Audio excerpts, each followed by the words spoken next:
Hi, and welcome to the Theater History Podcast. I'm Mike Leager. The Federal Theater Project only lasted for a short time, but in that brief span, it led to a dazzling array of theatrical innovation in the United States, including a number of units specifically aimed at creating theater that reflected the experiences of Black artists and audiences. As our guest for today's episode writes, quote, "The idea that the federal government paid unemployed Black cultural producers to create theater during America's deepest recession may come as a surprise to many Americans." End quote. There's still a lot of research to be done on the work by the so-called Negro Units of the Federal Theater Project. But one major contribution has come from Dr. Kate Dossett, whose book Radical Black Theater in the New Deal won the British Association of American Studies Book Prize in 2021. We're fortunate to have Kate join us today to talk about her book and about this underappreciated part of American theater history. Kate's a professor of American history at the University of Leeds and the author of both Radical Black Theater and the book Bridging Race Divides, Black Nationalism, Feminism, and Integration in the United States, 1896 to 1935. She's also worked with cultural institutions like the National Theater, the BBC, and the Leeds City Museums, among others. Kate, thank you so much for joining us. Thanks, it's great to be here. First off, I should note we're releasing this episode as part of a short series on the Federal Theater Project and its legacy. So if listeners want to get a sense of the FTP as a whole, they should check out our recent interview with Morgan Stevens Garman from the Library of Congress and our conversation with Corinna Schulenberg and Dr. Beth Osborne. You can find those both on the podcast feed. But Kate, you're particularly concerned with the dramatic works produced by particular sections of the FTP, what were referred to in the terminology of the time as the, quote, Negro Units. Can you please explain what these units were? These were separate, you might even say segregated theatre units for African Americans, and they were set up in major towns and cities across the United States, usually in places with well-established Black theatre communities. So New York, Boston, Chicago, but there were also units set up in Seattle, which had a small Black population, as well as in a number of southern cities. Exactly how many units there were rather depends on how you count the units. For example, some of the Black units, such as the Atlanta Negro Unit, only put on one play before it folded. But if you count units that existed for most, if not all 4 years of the project, then there are fewer. And I identify around about 17 Black units, which is a calculation that's based on units that employed African Americans in these so-called Negro units for most of the time span of the overall project, so between 1935 and 1939. The Federal Theater Project sometimes gets romanticized as this wonderful, ahead-of-its-time moment of progressive idealism and racial equality, but I understand that the reality was often much more complicated. How did the work done by these units fit into the larger fight for racial justice? And in what ways did the artists working within those units find themselves limited by larger political and social considerations? It was really the larger fight for racial justice that drew me to Black theatre making on the Federal Theatre Project in the first place. During the Harlem Renaissance and well into the 1930s, a whole range of activist groups, from the Communist Party through to women's rights groups, the Universal Negro Improvement Association and the NAACP, really come to see theatre as this really important vehicle for bringing Americans together to mobilize for change. And in the 1930s, this is especially the case on the left and in organizations which are associated with the Communist Party of the USA in some way. And I think this reflects in part international movements, and particularly international theatre movements. So I'm thinking here of the Workers' Theatre movement in Germany, of Blue Blouses and Agitprop Theatre Collective in the Soviet Union, as well as across other parts of Europe. This sort of international workers' movement's really influential in the US too. But I think what's going on in the 1930s and on the Federal Theatre Project is also a reflection of homegrown activism. So some of that is encouraged by, even supported by, Franklin Roosevelt's New Deal administration and its desire to use culture to bring about change, to provide dignity and meaning by bringing Americans together in a common purpose during the Great Depression. And I think all of this means that there's really great excitement, but also determination among activist groups to influence the direction of many different aspects of the New Deal, but especially the unemployment job relief programs, such as the federal arts projects, which were really designed to reflect America back to itself. And I think that helps us understand a little bit how and where these so-called Negro units are set up. So of the 17 professional Negro units that I mentioned earlier, only 2 of these are in the South. So one in Atlanta, which folds really quickly, but also one is set up in Birmingham, Alabama, where there are 5 productions staged through the course of the Federal Theatre Project. But because the way in which the units work rely on it being a relief program, you have to be able to demonstrate that there are a sufficient number of trained Black theatre professionals in a particular location in order to qualify and meet the requirements to set up a Negro unit. And of course, there are always issues about leadership of those units too. So that's a particularly thorny issue in the South, but really across the Federal Theatre Programme, it remains the case that at least initially, these Negro units are directed and supervised almost entirely by white supervisors, except for in Boston, where the Negro unit there starts off with the playwright and actor Ralph Coleman. So there's lots of these broader fights for social justice, which African Americans who seize the opportunity to participate in it from the very, very beginning understand are going to reflect existing sort of racial dynamics, existing politics of the New Deal.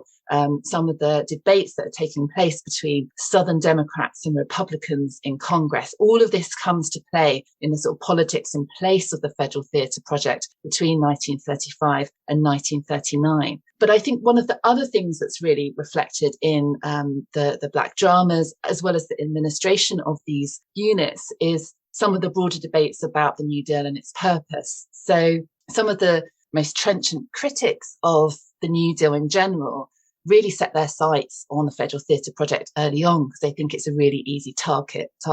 And one of the reasons for that is because, you know, it's very easy if you're a conservative Southern Democratic senator to show what a waste of money this is, right? The federal government is funding unemployed theatre workers to produce art, to produce work. You know, it seems like a dream today that the idea that the government would pay unemployed actors and writers and technicians to develop new, exciting theatre that's often quite critical, not only of the theatre establishment, but sometimes even quite critical of the government. However, some of the charges that get laid against the Federal Theatre Project, both at the time, but also throughout the 20th century, which have really come to shape and define its legacy, is this idea that federally funded art is always bad art. And it's bad art because it's a subsidy, because it's funding artists who wouldn't otherwise thrive in the equal thrust and cut of the market. And this idea that commercial theatre or commercially sponsored art is in some way, you know, a truer form of art that's not subject to censorship, is never propaganda for the person or people who are paying for it, is a really prominent idea, I think, still in the 21st century. But certainly it's one that begins to be challenged in the 1930s when theatre makers across the FTP, but especially in the Negro units, really embrace this opportunity to rehearse a show for weeks and weeks and weeks until you get it right, to employ large numbers of cast members because you're not worried about the budget of paying people. In fact, if anything, it's a jobs relief program and actors need to be assigned to a project. So large cast productions are actively encouraged. So in all sorts of ways, I think some of those age-old tensions within cultural institutions, within the theatre world, really come to a head in the 1930s as actors, writers, theatre practitioners are really talking through what ideally do we want theatre to be and how do we want audiences to engage with that theatre. You talk about the political dimension and all the sort of controversy that arises over the Federal Theatre Project in general. And people who know a little bit about the FDP might be familiar with the term living newspaper, which is one of the most particularly politically engaged sorts of productions that the FTP produced. Now, we tend not to think about living newspapers that engage explicitly with racial issues, but you write in one chapter about this particular set of productions, these living newspapers by Black artists that never quite made it to the stage, and that seems to really illustrate some of the dynamics that you were just talking about. Could you tell us a little bit more about these?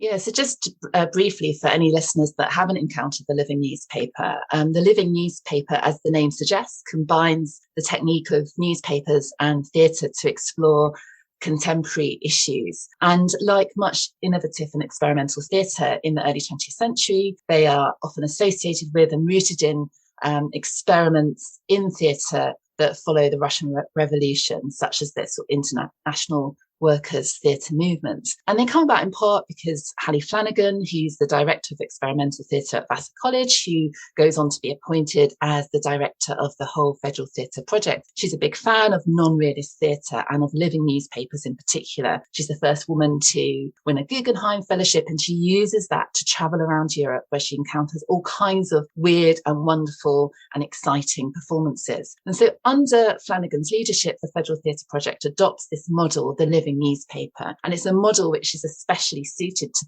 the needs of a jobs relief programme. As I mentioned earlier, it's a programme that needs to put people back to work, and there are often large casts in living newspapers. And one of the sort of most popular stories of the Federal Theatre Project is about this exciting new American version of the living newspaper. And until quite recently, we didn't know very much about those living newspapers which didn't get a tryout, which weren't rehearsed, and which didn't make it to the stage. But we know that there are probably up to 5 Black living newspapers written on the project itself. So although the FTP didn't go on to stage this work, it paid for it and it supported, perhaps to a far lesser extent than the white living newspapers, which we do know about, but it did support and encourage the development of these 5 Black living newspapers. There are 3 of them which we don't know very much about, partly because there's no surviving manuscript. We know there's one that was called just simply Negro Script. There was one that looked at the history of slavery, and there's probably another one that looked at slum housing in Harlem. But one which we do know quite a lot about is Liberty Deferred. And it was written by Abram Hill and John Silvera under the supervision of Emmett Lavery, the white playwright, who was also a director of the FTP's National Service Bureau. And this is the part of the department of the Federal Theatre Project where playwriting takes place and play reading. That's to say, looking at plays to see if they're suitable for production on the Federal Theatre Project. And Liberty Deferred is a really extraordinary living newspaper. At least on the surface, it seems to be a history of African Americans' progress since they were first enslaved as Africans and forcibly brought to America's shores, all the way through to the early 20th century. So it seems to be tracing this linear story of how African Americans are gradually included into the American Republic. Liberty Deferred has a lot in common with what I identify as a 5th living newspaper, which I uncovered in the course of my research for the book. It is called Stars and Bars, and it's a collaboratively devised newspaper which examines racial discrimination and poverty in the life of Northern Black Americans. And it's set in Hartford in Connecticut. And it has always been attributed solely to the young white playwright Ward Courtney. But my research showed that it was in fact devised by the Black troupe of the Hartford Negro Units, and they devised it working alongside and in collaboration with the white author. And both of these 2 living newspapers, which we have manuscripts for, in fact, we have a number of versions of manuscripts for both of them, they're really funny, they're scathing, and they're irreverent satires. And they're particularly satirical about the stories that white Americans tell themselves about their history, their ideas of freedom for some people, the myths of democracy and meritocracy, which inform political debates in the 1930s and still today. I encourage everyone to read them, and I could talk about them all day. But one of the most striking things about both newspapers, which is worth mentioning here, is the way in which they turn their attention to the long and really troubled history of Black performance and white spectatorship. And they centre Black performance and white spectatorship as a way to criticise the contemporary theatre industry in general, but also the Federal Theatre Project in particular. So they parody the living newspaper form itself. they draw particular attention to some of the performative devices which are used within the living newspaper. And those people that have either seen a living newspaper or heard of it might know that one of the sort of key features that occurs in most living newspapers is a loudspeaker. This is kind of a sort of voice of the living newspaper, and it serves the function of the narrator. And the narrator is meant to be someone who asks really probing questions, who uncovers some of the lies and myths that have ensured that a few rich white men have always called the shots. So just to give you an example, in Stars and Bars, the loudspeaker himself is uncovered to be a liberal stooge, and he's no less implicated in racial capitalism than the big bad bosses of the banks, for example. And in the course of Stars and Bars, we see the voice of the living newspaper, the loudspeaker, increasingly come under pressure from some of the rest of the cast, who start questioning his credentials. Who is he to tell the story of Black America? And as they push him and put him under pressure, his sort of liberal reformist racism shows itself. He turns out to be only milder in the tones in which he uses to engage with and have conversations with the Black actors who are part of the play. And they respond by sacking him. They call for his overthrow, and he gets moved away. And it's really interesting, this living newspaper that is commenting on the hierarchies within the theatre industry, but in particular, white supervision of Black creativity within the project. Unsurprisingly, this living newspaper rather, is never staged. Yeah, and that particular point about how it never makes it to the stage is, I think, one of the really interesting things about your book. You're not necessarily writing about the bureaucratic workings or the political controversies that face the Federal Theater Project. You're not only looking at the published versions of plays or the versions that made it to the stage. You say your focus is, quote, Black authored dramas created during the Federal Theater Project. And in looking at those, you're often referring not to plays or dramas, but the term you keep using is theater manuscripts. So a version of the play that maybe never made it into publication, maybe wasn't exactly what ended up being performed on stage. Why that focus? And what did studying that what did you learn about the relationship between writing versus performance? Well, I think to refer to many of these pieces of art as plays conjures up something a little bit misleading. So that's why I use that term theatre manuscripts. I think play often makes us think of a finished and fixed piece of work with a clear and acknowledged creator or set of creators. And the FTP, of course, produces many plays about race, usually by prominent white male playwrights, such as Eugene O'Neill or Paul Green, who were regarded as geniuses. But I'm really interested in these manuscripts in development, manuscripts which are a product of the FTP itself. And I'm interested in both those that do get staged and published, but also those that get one tryout, as well as those that never see the light of day or publication in a production. And I focus on them as manuscripts because I think it's within these variant manuscripts that we get to the beating heart of Black creativity and innovation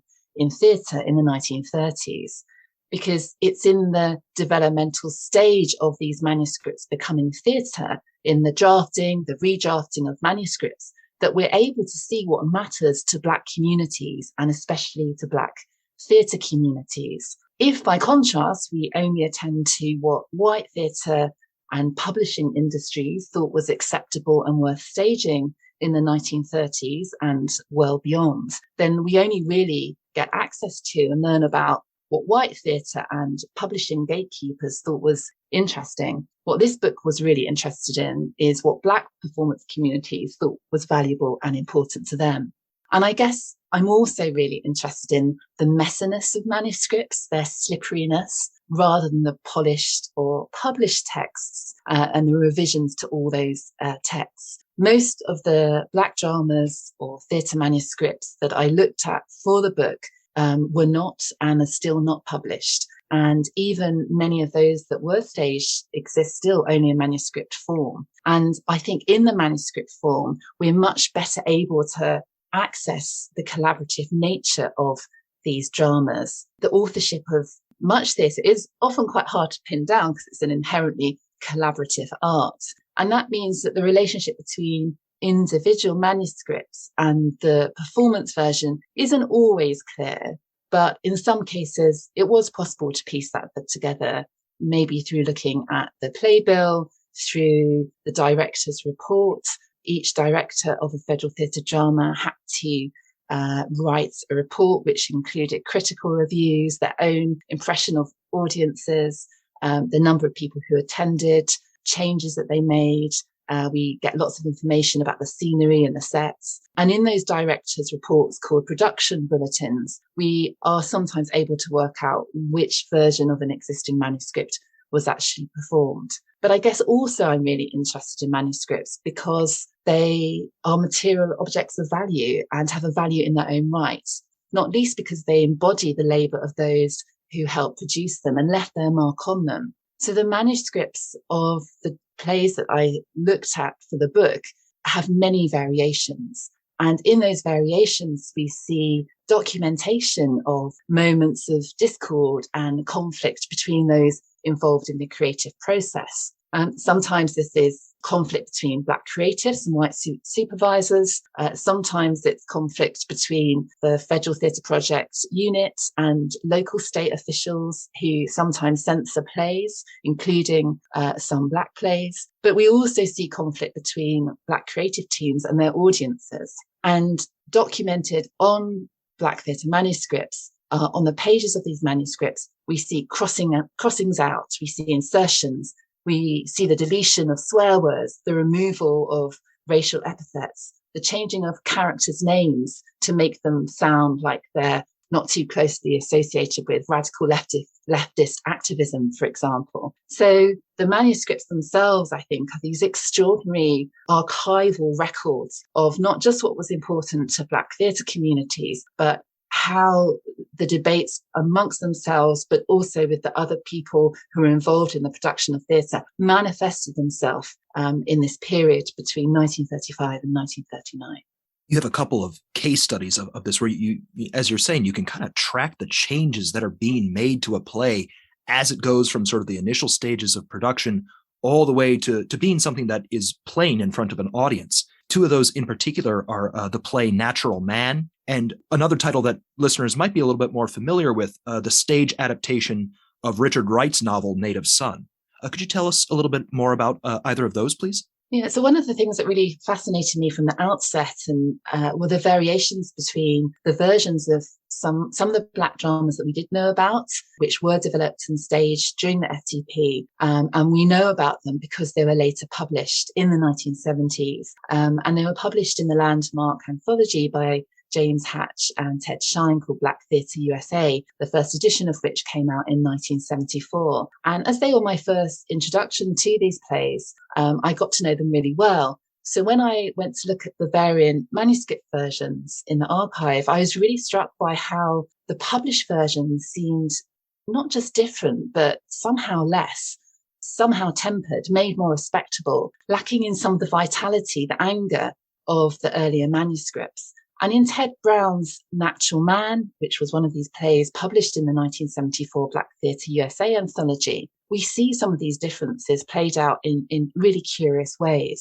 Natural Man was a drama first performed by the Black troupe of the Seattle Negro Units, but it was later taken up by the American Negro Theatre in Harlem, which was a collaborative project developed by Abram Hill and other Federal Theatre Project veterans and New York-based theatre folk in the 1940s. And what's interesting about the American Negro Theatre, or the A&T's version of this Seattle Federal Theatre play, is that it's strikingly different to the version first performed in Seattle on the project. So, for example, much of the Black nationalism, which is articulated by John Henry, the folk hero of the play, is removed.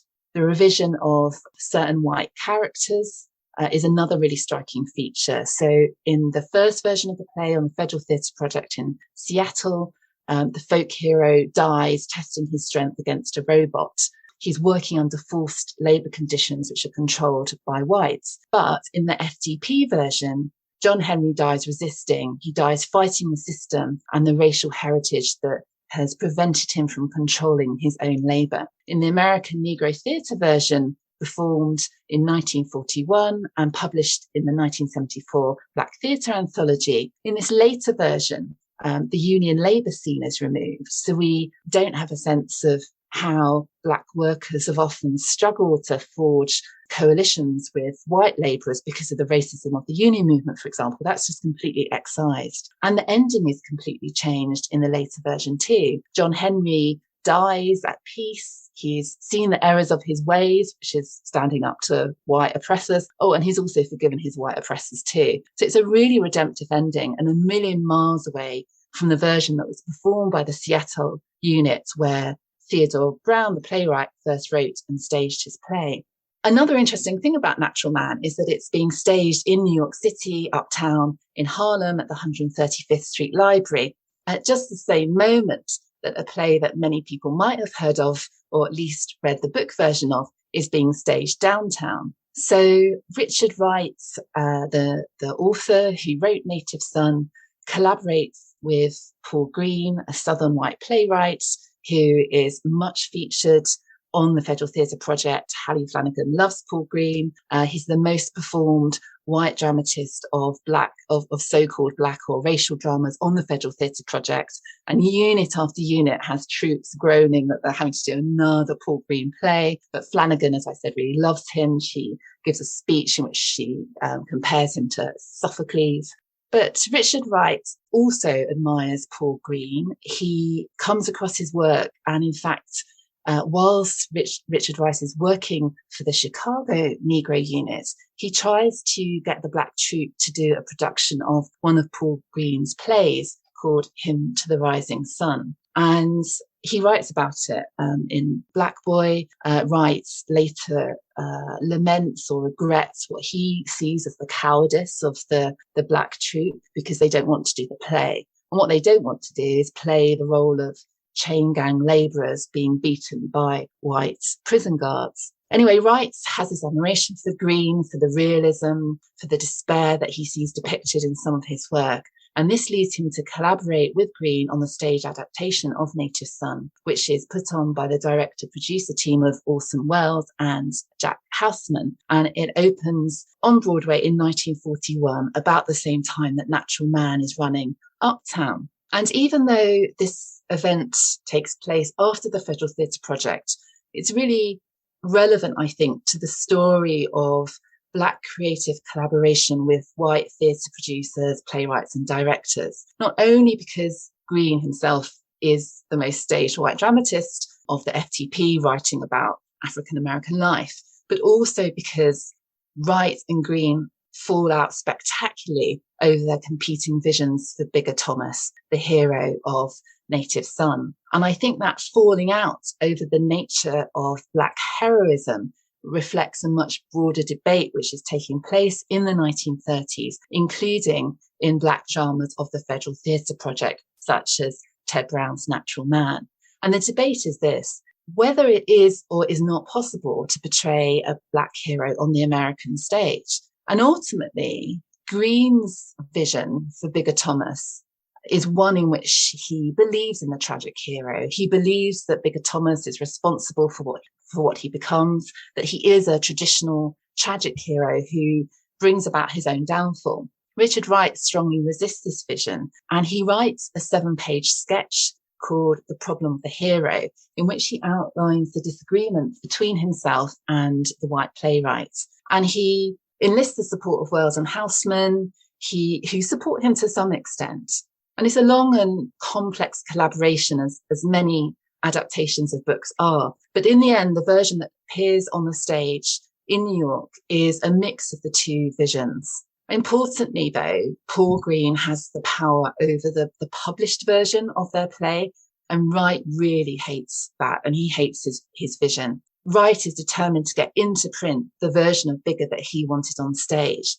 And really interestingly, in the playbill for Welles and Houseman's production, Wright insists on including several excerpts of scenes as originally conceived and written in the collaboration between him and Green. So a different version of certain key scenes in Native Son appear in the playbill, giving audience members, I suppose, a chance to see another version of Bigger Thomas, and one that's a bit different to the one that's appearing in front of their very eyes on the stage. And I think what all of this tells us is that Black creatives understood their vulnerability when it came to asserting ownership of their own work, and that unless something is written down and preserved through publication or in the archive, it often gets credited to white collaborators. And I think the story of Richard White and Paul Green is a story which shapes many collaborative relationships on the Federal Theatre Project and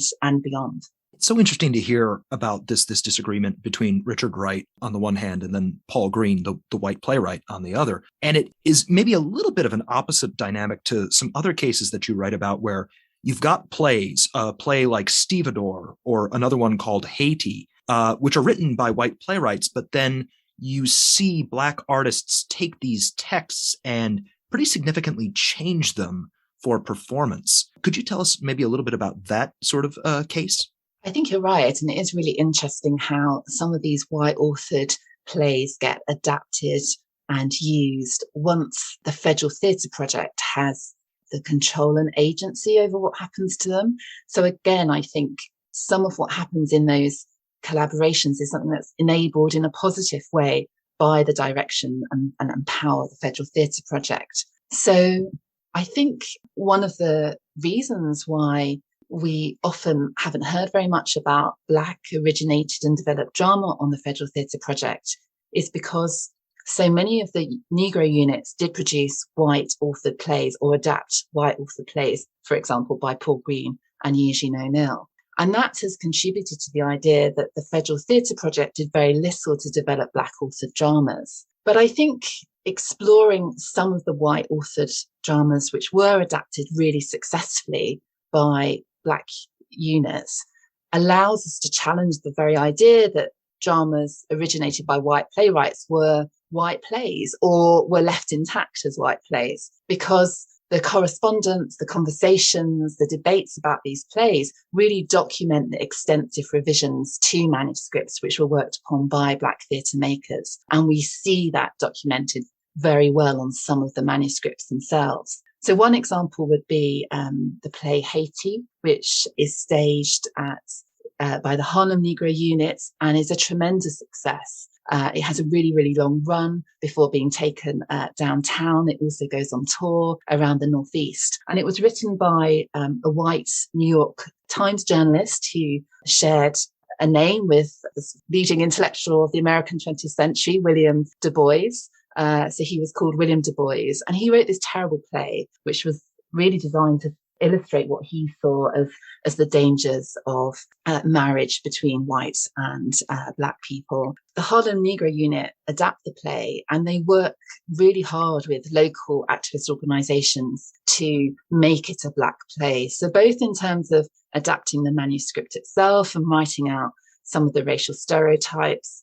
The French don't come off very well, for example, not just in historical reality in Haiti, but the characterization of Frenchmen in the play are kind of, stroking their beards and drinking cognac a lot of the time. The Harlem Negro Unit, however, transformed not just the play and the characters and rewrite many of the lines, but they also organize a series of events around the play which make it feel like it's Harlem's type of play. So Arthur Schomburg's collection of Haiti artifacts is exhibited. Schomburg coaches the cast. He holds education sessions. Books about Haiti are, promoted in the library itself. And in these ways, it becomes a Black play.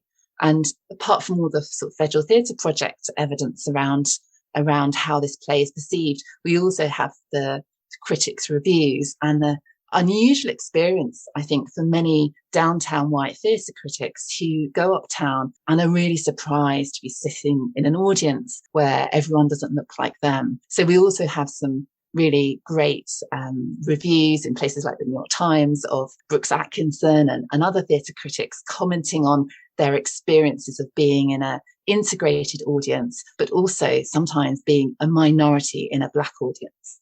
Yeah, the mention of audiences in particular is another part of this. We've been talking primarily about the interactions between Black artists and white playwrights, or Black artists and white bureaucrats running the Federal Theater Project. But one of the other things you do in this book is talk about how the audience was also part of this collaborative process. Who went to go see these dramas? And I understand that, for instance, in Seattle, the audience for a production by the Seattle unit might have been very different from a production by the Harlem unit. So across the project, we estimate that around 30 million Americans witnessed a Federal Theatre Project play, which is a really extraordinary number. And this reflects the fact that it was very accessible. So tickets were either free or very low cost indeed. Often group bookings could fill out a performance.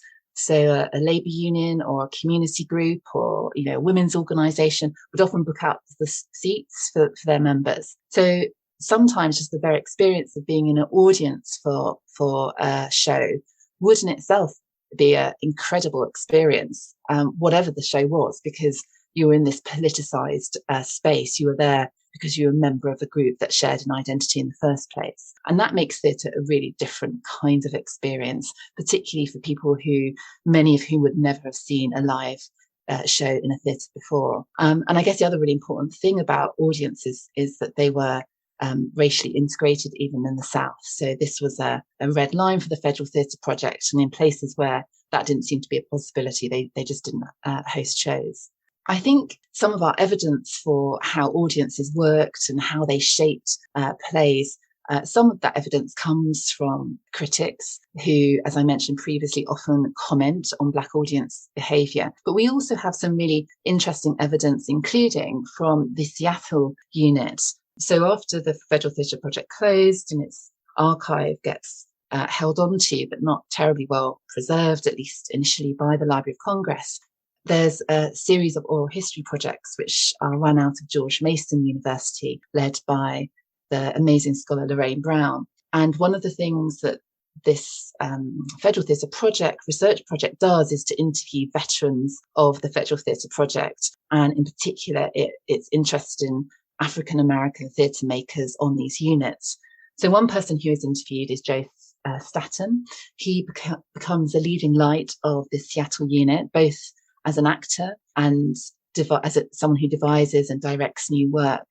And in his oral history interview, he talks about a white Labour play called Stevedore, which was written by George Sklar and Paul Peters, two sort of leftist playwrights working out of New York, which first opens in New York under the Theatre Union in 1934. And when it goes to Seattle, this Labour play, which is all about dock workers going on strike, really taps into Seattle's recent and very antagonistic history of labour strikes. But it also has a sort of very traditional Southern lynching theme. And Joe Staton, in his interview, talks about audiences getting very angry, so angry that they engaged with the action. But we also get a sense from these oral histories that the Black theatre troupe changed the play.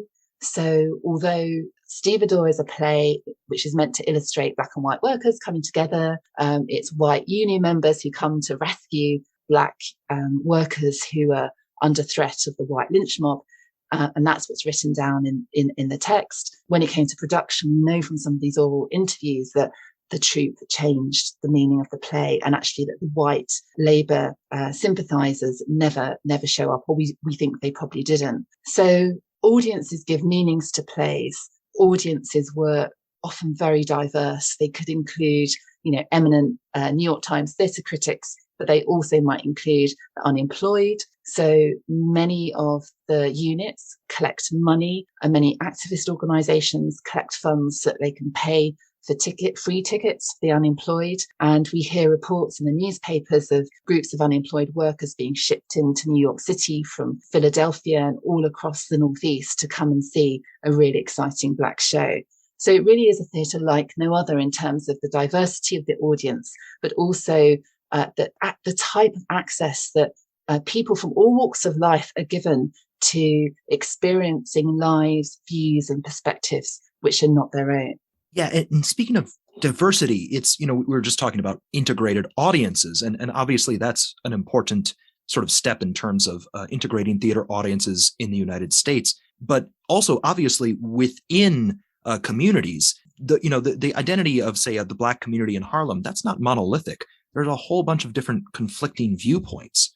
You write that, quote, the diversity of Black performance communities meant participants frequently held conflicting views about which elements of Black life should be represented on the stage and of what was meant by good theater. End quote there. Could you explain some of these disagreements a bit more, maybe especially with regards to the case of Theodore Ward's play Big White Fog? So Ward's Big White Fog, which opens in Chicago, is a really great example of this, but it's not the only one. And in fact, I think we must understand it as part of a much longer and ongoing debate about what is Black theatre, who it should represent, how should Black theatre makers engage with this question of what James Weldon Johnson calls the double audience. And this is a big debate through the 1920s, and it continues on through the Federal Theatre Project. And some of this is about class. So should Black theatre makers avoid representing lower class African Americans having fun in leisure pursuits? Or was the representation of working class Black Americans only acceptable when it was didactic, when it was showing their oppression or solidarity in the fight against the race struggle? And communities across America that gather around these units debate these questions all the time. How do you represent Black life? Using the tools and the genres of a theatre industry, which is itself rooted in minstrelsy and performances of Black life that are only ever comic or degrading. And some of these debates and some of this conflict takes place around the use of language. So should Black playwrights ever use racial epithets? Should they represent Black women and allow any discussion of Black female sexuality? Or would that reinforce white lies about Black women's sexuality that justified their assault and abuse? And I think the case of Big White Fog is such a striking example of this, because it has at its heart Black women's agency and the gender politics of a number of different and competing Black political movements. So Theodore Ward writes this play and tries it out at the Chicago unit under the supervision of Shirley Graham, who's the director and supervisor there. Shirley Graham is better known in her own right as a composer and activist who would later marry W.E.B. Du Bois. But in 1937-38, she is at the Chicago unit and she organises a read-through of Ward's new play, Big White Fog. And she invites Ward to read it to the local community. She invites a bunch of church leaders, the NAACP, women's groups, educators, a lot of different local people. And on the nights that Ward is reading through his play, everyone's polite and, claps politely and goes home. But in the days and weeks that follow, Graham receives an absolute avalanche of letters protesting against the representation of Wanda. And Wanda is a young Black woman, part of the Mason family that are depicted in Ward's play. And she is sort of on the sidelines of the plays in many ways while Black men act and debate politics. So the three central male characters are debating between the Black nationalism of Garveyism, the promise of interracial solidarity of the Communist Party, and whether you should throw in your lot with racial capitalism and just get what you can for you and your family. And while all of this is going on and men are asserting themselves and their rights to tell the family how they should act, Wanda sees the family falling apart. It's during the Depression. The family are not able to pay their rent. They're about to get evicted. And Wanda takes money from a white man in exchange for sex in order to raise the money that they will need to put down on a new apartment. This isn't the sort of thing that respectable middle-class Black theatre goers in Chicago really want to see on their stages, and certainly not before mixed audiences, so not sitting alongside white theatre goers. They're also quite troubled, and this comes out in the letters that Graham receives from local community members and activists. There's also quite a lot of representation in Ward's play of villainous white capitalists, white men as sexual predators. Some of the letters written into Graham predict that the performance will cause a riot. So Big White Fog was controversial in very many ways. It later on becomes controversial because Ward is associated with communism because he represents and discusses the attractions as well as the limitations of communism in this play. But at the time, Big White Fog is a problem play because of what we often use as a shorthand now, the politics of respectability, right? The ways in which it talks about gender hierarchies within Black communities and the sort of really derogatory language that Wanda's own father uses to describe his daughter who has done this act to help and save her family. And the class and the gender politics of that are at the heart of what makes it controversial within the Black performance community of Chicago. So as we've been discussing, many of these shows, in some cases, they never made it to the stage in the first place. Or if they did, then they were published in versions that were significantly different maybe from what was actually performed. I'm wondering, given that sort of historiographical problem, what's the legacy of these plays and productions? To what degree were the Black artists involved in the Federal Theater Project able to influence future generations? I think, like all narratives of the past, it's changing and evolving all the time. And I don't think the story of legacy is a linear one or one that sort of just grows and grows and gets better and better. I think there are peaks and troughs. And I think one of the first real peaks and moments of real recovery, as well as the moment where the Federal Theatre Project's reputation when it comes to Black art is most criticised, is in the 1970s. So the Black arts movement is really important to the recovery of Black drama on the Federal Theatre Project, even though early on in that movement, some of its leading spokespersons are very critical of all Black theatre that's come before, because it's shaped by white patronage and white views. It's not independent. And that's certainly a charge which fits very well with a programme that's run by the federal government with these white supervisors of these Black units. But I think as that search for a usable past and a radical Black tradition on which to build becomes more important to particularly Amiri Baraka, the Black arts movement actually comes to be a real friend and asset to the Federal Theatre Project, and it really helps shape the legacy of some of the playwrights that we've been discussing. So Amiri Baraka visits the archive, which has been recovered and lovingly restored from the Baltimore warehouse where it had been semi-abandoned by the Library of Congress. Baraka visits the archive at George Mason University and is really amazed by this treasure trove of work that he finds there. He talks about it. He promotes it. He even considers briefly taking up a post at George Mason University, thinking of all the exciting work that he could do there with students. And of course, it's in the 70s that the Black Theatre USA anthology, the first edition of that anthology, appears in 1974. And all of that work in the 1970s means that the most revived Black dramatist of the Black arts movement era is, in fact, Theodore Ward, the author of Big White Fog. So Ward really gets his moment in the 1970s. He's taken seriously, he's offered various residencies, and his work is being staged again. I think beyond Theodore Ward, a number of veterans of the project go on to launch new theatre companies, the best known of which was probably the American Negro Theatre in Harlem, led by Abram Hill, which we discussed earlier, but also many actors who first trained on Federal Theatre Project productions, such as Canada Lee. They go on to have major careers on stage and screen, as do technicians and other behind-the-scenes practitioners. But I think the biggest legacy of the Federal Theatre Project and of the Black theatre makers who shaped it is the work itself, the brilliant and radical work.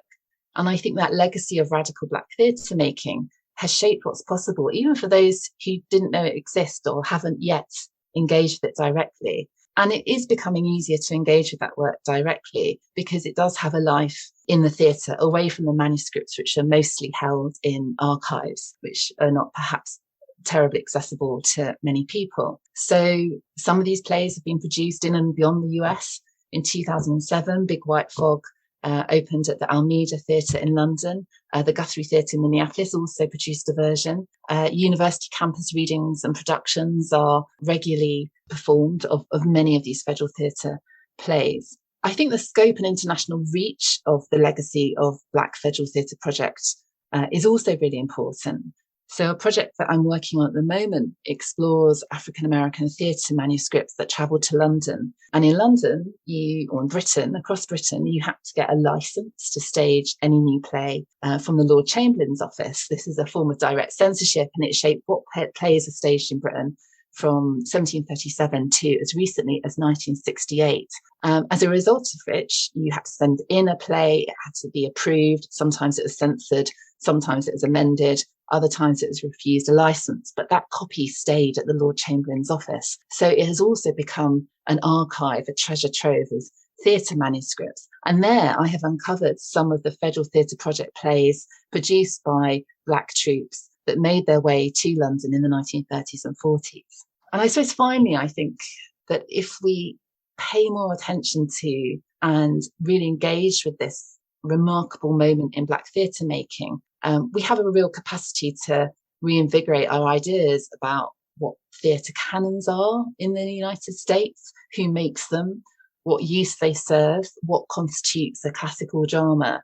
And I think that really has the power to shape what we do now. And a really brilliant example of this is a recent collaborative project between Princeton's Lewis Center for the Arts and the New York City-based Classics, which is a collective of Black theatre artists and scholars who are really working to expand the so-called classical theatre canon through exploring some of these historic works and other works too by Black writers. And one of the early events that they held last March, in March 2021, was a series of discussions about Black federal theatre dramas, and it included readings of excerpts of these plays, which brought them to life and really helped us think about these dramas' legacies in new and exciting ways.